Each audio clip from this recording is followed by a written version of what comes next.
Hello, my name is Leah Namias. I'm the Director of Programs and Community Engagement for Indiana Humanities, and I'm excited to talk to you today about how to bring humanities resources to your community.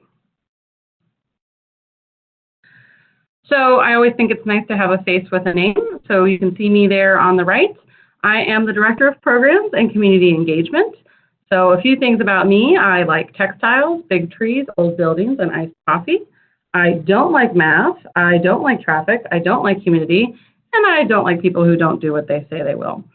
I am from Greensburg originally, and when I root for college basketball, I root for IU, even when they're terrible. If you're unfamiliar with Indiana Humanities, I thought I would share a little bit about what we do and where we work. We are a statewide organization. So you can see a map there on the right showing where we've done programs and sent resources and grants in 2018. We connect people, open minds, and enrich lives by creating and facilitating programs that encourage Hoosiers to think, read, and talk. We are a partner, grant maker, convener, and we're a champion for the humanities in Indiana. We serve Hoosiers all over the state. One thing that you should know about us, if you're interested, is that we are a partner of the National Endowment for the Humanities, which is a federal agency in the Department of the Interior, but we are not a state agency. Although we work all over the state, we are a nonprofit organization that acts as a pass-through for federal funding. So you're probably thinking right now, what the heck are the humanities? Is that the Humane Society that spays pets? Is that a humanitarian organization that provides meals to the hungry or beds for the homeless? But actually, no, the humanities are a set of academic disciplines that explore what humans make, do, believe, and create. So as far as I'm concerned, that's all the fun stuff that you might have liked in school, like history, literature, philosophy, and cultural studies. The humanities help us understand ourselves and the world around us. They give us context, insight, and meaning. One of the things that makes Indiana Humanities different than other kinds of humanities organizations, like a university or a school, is that we work with people outside of a classroom. So we do public humanities, and we work a lot in communities after people might be done with their formal education, or with students and kids outside of their regular schools for the most part. So what I want to talk to you about for the next few minutes are what kinds of resources are available from Indiana Humanities. So let's get to it. In general, I'm going to talk about kind of 5 things that we can do and help you with. So we do have grants, and I'm going to talk about those. We have application-based programs. So these are programs that you can apply for, and we'll send you resources and give you training, and you'll implement it in your community. And there's a lot of, a few things you have to do for us, but there's a lot of autonomy and creativity on your end. We can offer advice, and I'll talk more about that in a moment. We have a meeting space in Indianapolis that's available, and we are, like I said, a megaphone. We like to help get the word out about things that are going on at your community if they are related to the humanities. So first up, let's talk about our grants. This is a picture of a group that got a grant from us in Muncie. That's part of a neat old printmaking shop that's learning about the history of the book and different printmaking techniques over time. So with our grants, our goal is to support public programs that make the humanities accessible to ordinary people. So we fund things, anything from an exhibit or a walking tour, a lecture, a panel discussion, a book discussion. Sometimes some types of workshops can be funded through our grants. We fund a wide variety of public humanities activities. Our goals with our grants are, for folks who have really good ideas and need funding, we want to be able to support that. We also want to get our resources out to as many parts of the state as possible, to as many types of communities and types of community organizations. Our grants are a key way that we fulfill our mission to encourage Hoosiers to think, read, and talk. But unlike with our programs, where we come up with how we will do that, with grants, you guys come up with a way or a method or a strategy or a program idea to get Hoosiers to think, read, and talk, and then you get funding from us.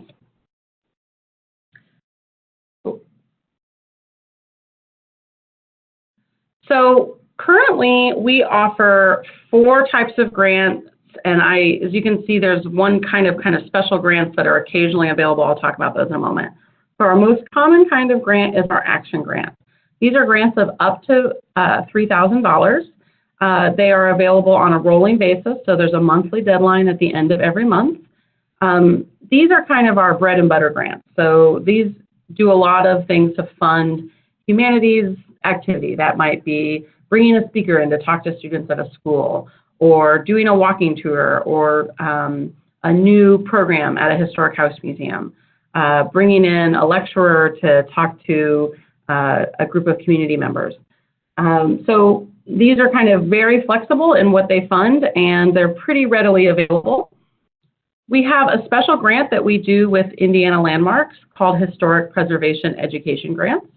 These are for programs that specifically help people understand historic preservation and the buildings that have been preserved in communities or that might need to be preserved.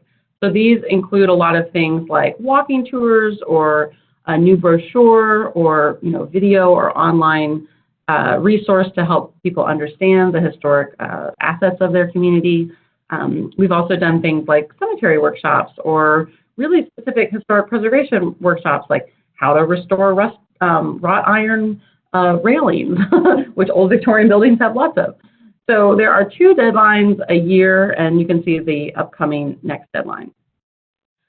We have 2 completely new grants. 2019 is the first year that these 2 grants are available. There is an innovation grant. So these are grants of up to $10,000. There's 1 application a year, and they do require a prospectus. And these are for projects that are a risk in some way, for something completely new.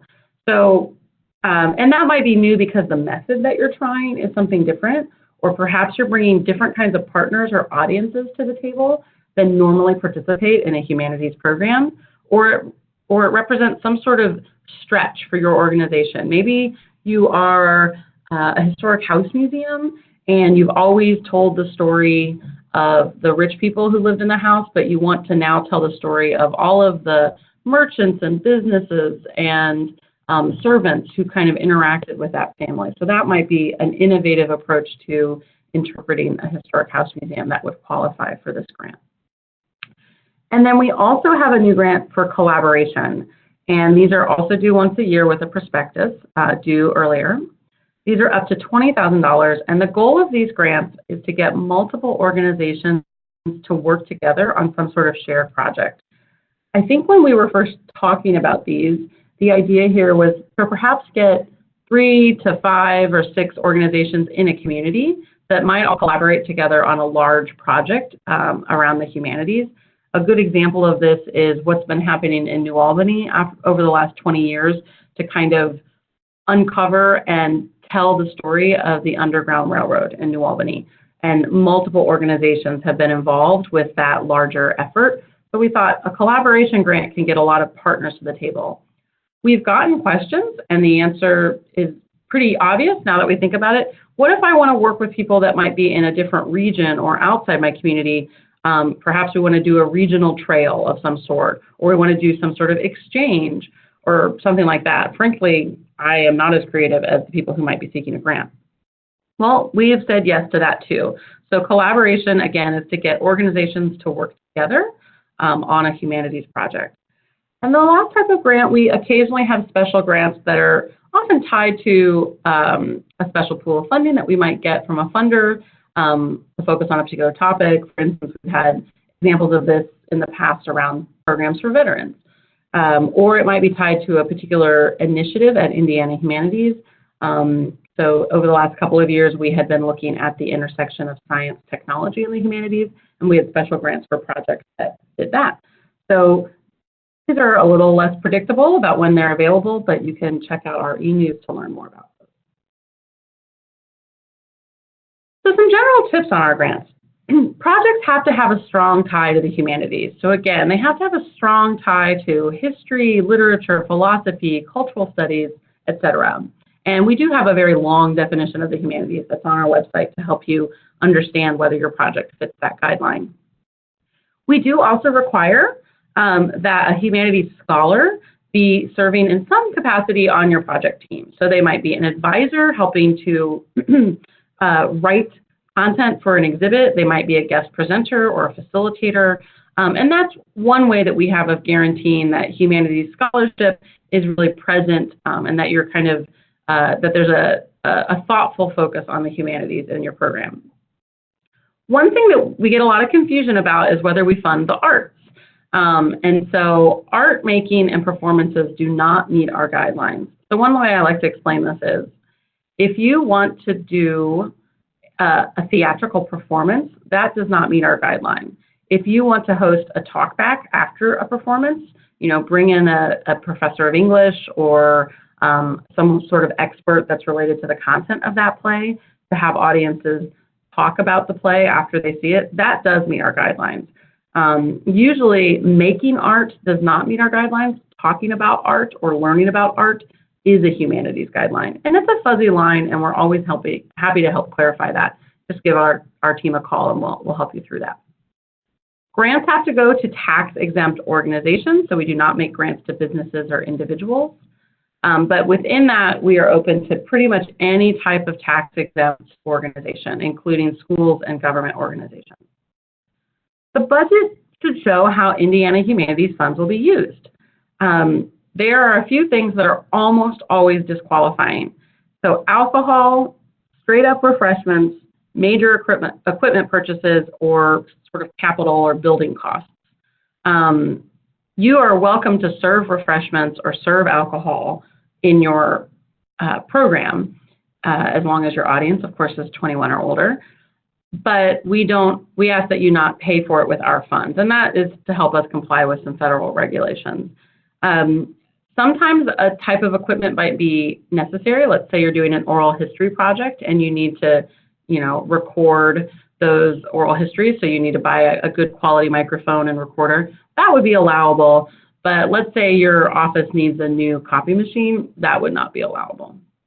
And of course, we don't do, now with $3,000, you're not going to do much building cost anyway, but again, we don't fund those kinds of projects. Projects usually require a match, and that's almost always one-to-one, with the exception, I think, of the collaboration grants. You'll have to double check the guidelines, but I believe those require a 50% match, because we don't want that to be a reason that smaller organizations aren't able to qualify for that grant. So some organizations bring more than one-to-one to the table. So you might be doing a new exhibit at your small museum that's going to cost $8,000 to do, and you're only getting $3,000 from us.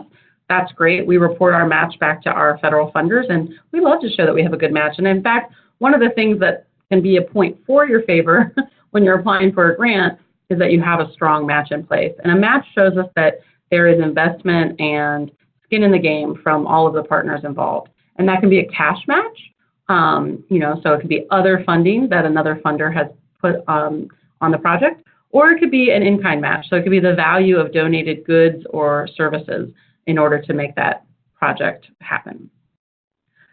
This is a thing that unfortunately is sometimes disqualifying for folks. Projects have to begin after the complete grant review, and these dates are posted on our website.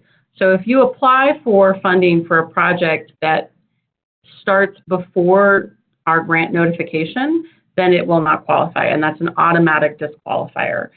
My strong recommendation, especially with our rolling monthly grant deadlines, apply early, because if you don't get it the first time, you can get feedback and you can reapply. We have often turned down really good projects because they applied too close to the grant review deadline. Here are a few things that the best grant applicants do. And these are really, frankly, tips not just for Indiana Humanities grants, but for any grant. They help reviewers see or imagine what you plan to do. So it should be really clear to someone who has no idea what's in your head, what it is that you're envisioning and how it will unfold. And, if you have the time, ask someone who's not close to a project to read the grant and describe back to you what they think is going to happen. And if they leave out something really key to you, then that's probably a sign that you need to add a little more detail to your grant application. Good grants for Indiana Humanities show a clear connection to the humanities. So This is something where sometimes people are like, we are having a talk about the nature of our small community that's on a lake. Well, what is the clear connection to the humanities? It is great to learn about the environment and nature, but those are usually considered science activities and not humanities activities. Now, let's say you wanted to have a conversation about what writers have had to say about the flora and fauna of your region. That is a better fit for the humanities. The project application should make the case for why the project is important and special and will support activities or resources that are needed by the community, right? So you're making a case.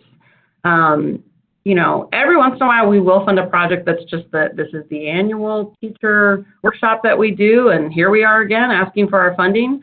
You know, that may be a perfectly good project, but in a competitive pool of applications, it may not be as compelling as someone who's talking about why this project has to happen now, why there are the right mix of partners at the table, or the topic is important to the community, or it's related to an upcoming anniversary, whatever.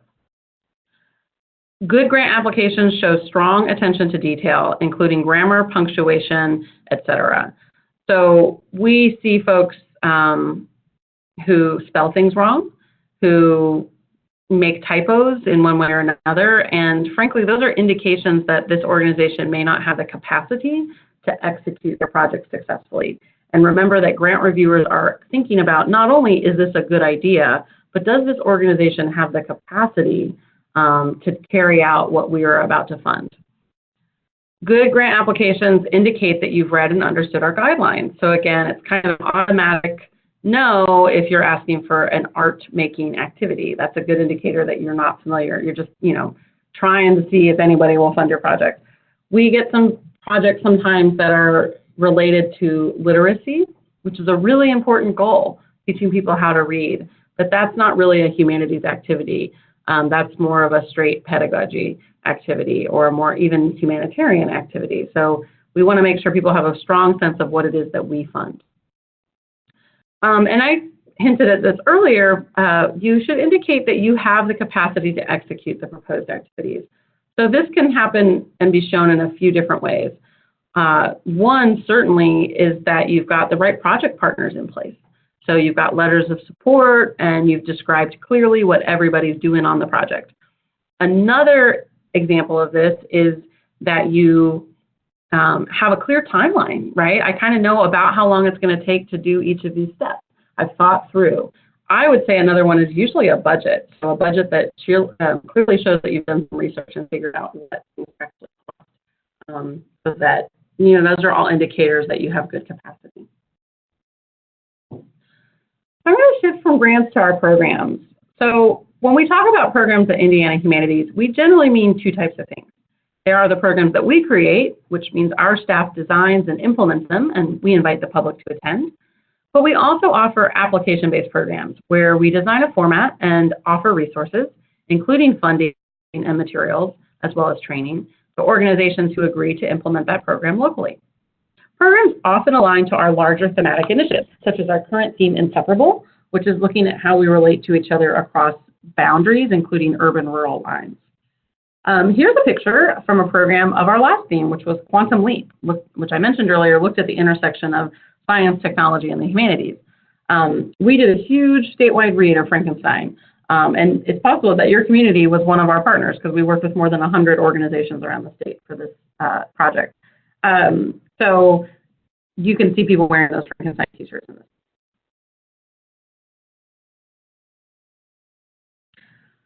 So as I just was hinting at, program offerings may vary on whatever the bigger goals or ideas that we're focused on. So again, if you've got a project idea that doesn't align to what we're focused on at the time, that's what our grants are for.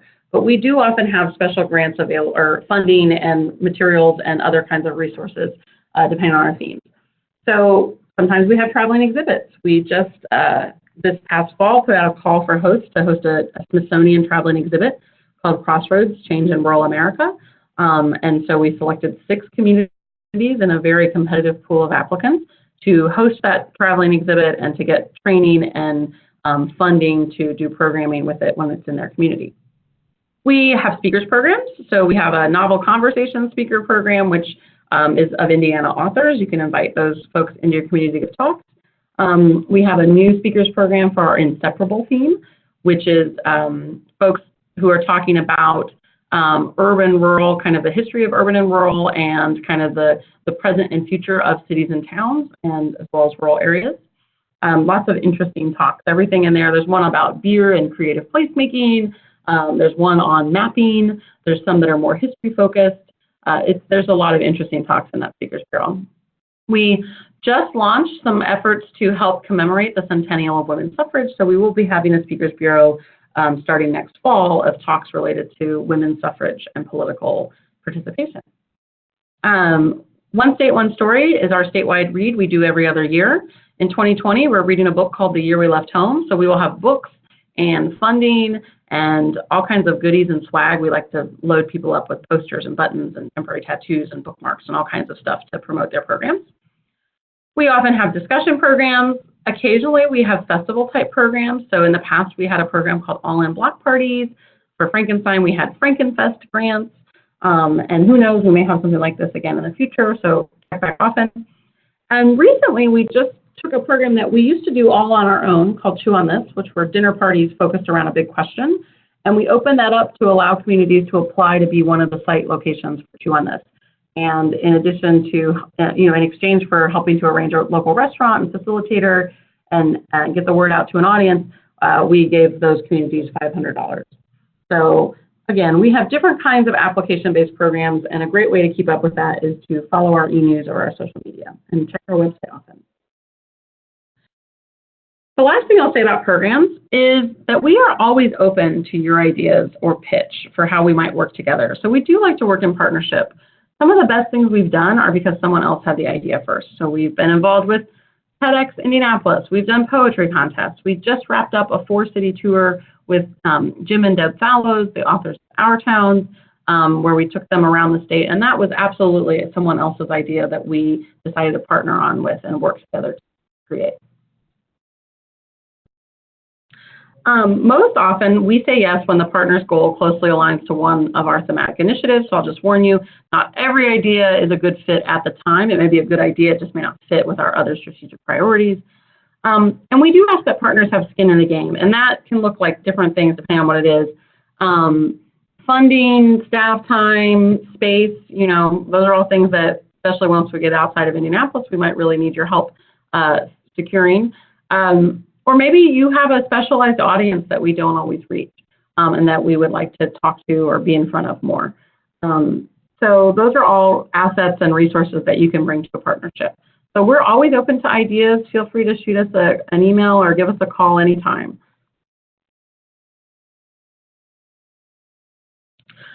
Sometimes what you need is someone to bounce around an idea with, or to know who else is doing something similar elsewhere or has expertise to share.